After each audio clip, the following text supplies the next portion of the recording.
Surat SOG પોલીસને મળી મોટી સફળતા। બાંગ્લાદેશી કિસમ પકડાયો હતો।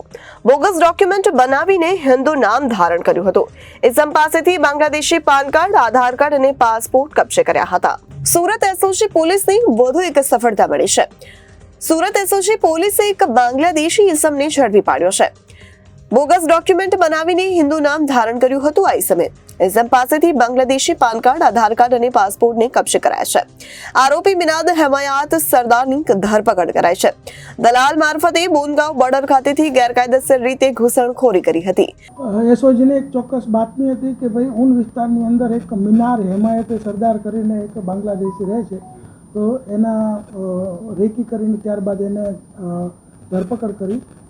ઊનના ચંડા ચોકડી પાસેથી એની ધરપકડ થઈ અને એના તમામ ડોક્યુમેન્ટ્સને એના ઘરે સર્ચ કરતા એની પાસેથી બાંગ્લાદેશના અને ભારતના બંનેના ડોક્યુમેન્ટ્સ મળતા એના ઉપર બોગસ ડોક્યુમેન્ટને લગતો, પાસપોર્ટ એક્ટને લગતો અને ફોરેનર્સ એક્ટને લગતો એક ગુનો દાખલ કરીને એની ધરપકડ કરવામાં આવી છે।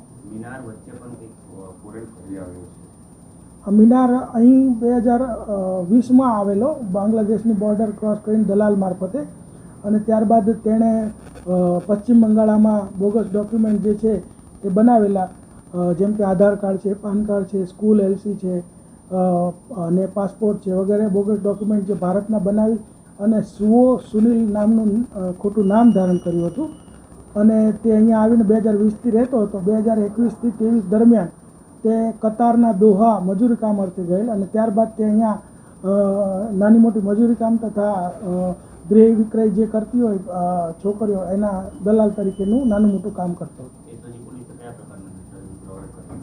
એસઓજી પોલીસે જે બાંગ્લાદેશને લગતા એના ડોક્યુમેન્ટ છે એ બાંગ્લાદેશમાં એ રહેતો હતો એનું ત્યાંનું એલસી, સ્કૂલ લિવિંગ, પછી આધાર કાર્ડ, કતારનું જે કાર્ડ છે તે, પછી એ બધા તમામ ડોક્યુમેન્ટ એકત્ર કરેલ છે।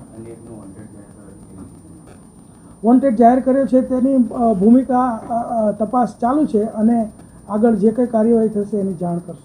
Reporter Arvind Rathod, Janadesh news, Surat.